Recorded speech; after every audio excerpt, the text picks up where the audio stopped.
ನಮಸ್ಕಾರ. ಸ್ವಯಂ ಪಾಕ ಅಭಿಮಾನಿಗಳಿಗೆ ಸ್ವಾಗತ.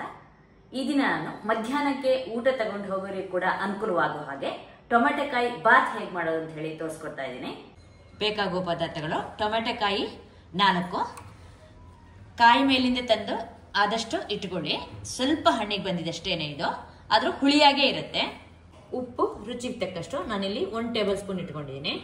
ಕೊತ್ತಂಬರಿ ಬೀಜದ ಪುಡಿ 1 ಟೀ ಸ್ಪೂನು, ಚಕ್ಕೆ 2 ಚೂರು, ಏಲಕ್ಕಿ 1, ಲವಂಗ 3, ಸಣ್ಣಗೆ ಹೆಚ್ಚಿದ ಶುಂಠಿ ಅರ್ಧ ಟೇಬಲ್ ಸ್ಪೂನು, ನೀವು ತುರ್ಕೊಂಡ್ರೂ ಆಗುತ್ತೆ. ಸಣ್ಣಗೆ ಹೆಚ್ಚಿದ ಹಸಿಮೆಣಸಿನಕಾಯಿ 6, ಈ ಗಾತ್ರದ ಹಸಿಮೆಣಸಿನಕಾಯಿ ಹೆಚ್ಚಿಟ್ಕೊಂಡಿದ್ದೀನಿ. ದಾಲ್ಚಿನ್ನಿ ಎಲೆ 6-7, ಜೀರಿಗೆ ಪುಡಿ 1 ಟೀ ಸ್ಪೂನು, ಅಕ್ಕಿ 1 ಕಪ್ಪು. ನಾನಿಲ್ಲಿ ಬಾಸುಮತಿ ಅಕ್ಕಿ ಇಟ್ಕೊಂಡಿದ್ದೀನಿ, ನೀವು ಸೋನಾ ಮಸೂರಿ ಅಕ್ಕಿನ ಕೂಡ ಬಳಸ್ಕೋಬಹುದು. ಅಚ್ಚು ಖಾರದ ಪುಡಿ 1 ಟೀ ಸ್ಪೂನು, ನೀರು 1 ಕಪ್ಪಿಗೆ 2 ಟೇಬಲ್ ಸ್ಪೂನು ಕಡಿಮೆ ಹಾಕಿದ್ದೀನಿ. ಕಾಯಿ ಹಾಲು, ತೆಂಗಿನಕಾಯಿ ಹಾಲು 1 ಕಪ್ಪು, ಹೆಚ್ಚಿದ ಕ್ಯಾರೆಟ್ ಸ್ವಲ್ಪ, ಹಾಗೆ ಹುರುಳಿಕಾಯಿ ಸ್ವಲ್ಪ, 1 ಮಧ್ಯಮ ಗಾತ್ರದ ಆಲೂಗಡ್ಡೆನ ಇಟ್ಕೊಂಡಿದ್ದೀನಿ, ಆಮೇಲೆ ಹೆಚ್ಕೊಳ್ಳೋಣ. ಹೆಚ್ಚಿದ ಕೊತ್ತಂಬರಿ ಸೊಪ್ಪು ಸ್ವಲ್ಪ, ಎಣ್ಣೆ 3 ಟೇಬಲ್ ಸ್ಪೂನು. ಎಣ್ಣೆ ಕಾಯ್ಲಿಕ್ಕೆ ಇಟ್ಟಿದ್ದೆ. ಎಣ್ಣೆ ಕಾದ್ಮೇಲೆ ಇದಕ್ಕೆ ದಾಲ್ಚಿನ್ನಿ ಎಲೆ ಹಾಕೊಳ್ಳೋಣ. ಹಾಗೆ ಚಕ್ಕೆ ಚೂರು, ಲವಂಗ, ಏಲಕ್ಕಿನ 1 ಚೂರು ಜಜ್ಜಿ ಹಾಕಿ, ಹಾಗೆ ಶುಂಠಿ ಹೆಚ್ಚಿದ್ದು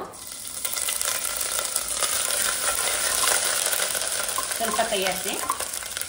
ಶುಂಠಿನ ಸ್ವಲ್ಪ ಹುರ್ಕೊಂಡಿದ್ದೀನಿ. ಹೊಂಬಣ್ಣಕ್ಕೆ ಬಂದ ಮೇಲೆ ಹಸಿಮೆಣಸಿನ್ಕಾಯಿ ಹಾಕಿ, ಹಸಿಮೆಣಸಿನ್ಕಾಯಿ ಸ್ವಲ್ಪ ಬಿಳಿ ಬಣ್ಣ ಬರಲಿ. ಹಸಿಮೆಣಸಿನ್ಕಾಯಿ ಬಿಳಿ ಬಣ್ಣಕ್ಕೆ ಬಂದಮೇಲೆ ಕೊತ್ತಂಬರಿ ಬೀಜದ ಪುಡಿ, ಹಾಗೆ ಜೀರಿಗೆ ಪುಡಿ ಹಾಕಿ, ಖಾರದ ಪುಡಿನ ಹಾಕಿ ಸ್ವಲ್ಪ ಕಲಿಸ್ಬಿಟ್ಟು ಹೆಚ್ಚಿದ ಟೊಮೆಟೊಕಾಯಿ ಹೋಳುಗಳನ್ನ ಹಾಕೋಣ. ಇದನ್ನು ಚೆನ್ನಾಗಿ ಹುರಿಯೋಣ. ಈಗ ನಾನು ಟೊಮೆಟೊಕಾಯಿನ ಚೆನ್ನಾಗಿ ಹುರ್ಕೊಂಡಿದ್ದೀನಿ, ಎಣ್ಣೆ ಬಿಡುವಷ್ಟು ಹುರಿದಿದ್ದೀನಿ. ಈಗ ಇದಕ್ಕೆ ಕಾಯಿ ಹಾಲನ್ನು ಹಾಕ್ತಾ ಇದ್ದೀನಿ, ಹಾಗೆ ನೀರನ್ನು ಕೂಡ ಹಾಕೊಳ್ಳೋಣ.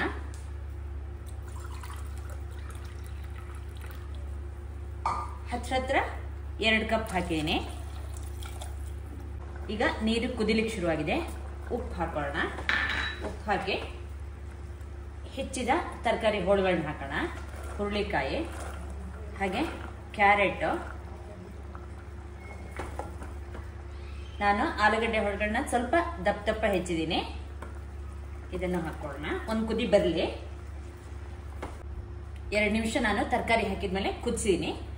ಅಕ್ಕಿನ ತೊಳೆದ್ಬಿಟ್ಟು ಈಗ ಇದಕ್ಕೆ ಹಾಕ್ತಾ ಇದ್ದೀನಿ. ಚೆನ್ನಾಗಿ ಒಂದ್ಸಲ ಕೈ ಆಡಿದ್ನ.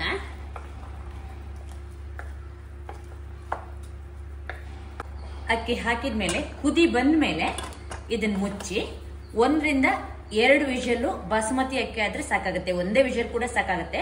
ಸೋನಾ ಮಸೂರಿ ಆದ್ರೆ ನೀವು 2 ರಿಂದ 3 ವಿಷಲ್ ಕೂಗಿಸ್ಕೊಳ್ಳಿ. ಕುಕ್ಕರ್ ನಾನು 2 ಕೂಗಿಸಿ ತಕ್ಷಣ ಆಫ್ ಮಾಡಿ ತಣ್ಣಗಾಗ್ಲಿಕ್ಕೆ ಇಟ್ಟಿದ್ದೆ. ಈಗ ಇದಕ್ಕೆ ಕೊತ್ತಂಬರಿ ಸೊಪ್ಪು ಹಾಕೋಣ. ಚೆನ್ನಾಗಿ ಕಲಿಸ್ಕೋಬೇಕು, ನಿಧಾನಕ್ಕೆ ಕಲಿಸ್ಕೊಳ್ಳಿ. ಈಗ ಟೊಮೆಟೊ ಬಾತು ಸಿದ್ಧವಾಗಿದೆ.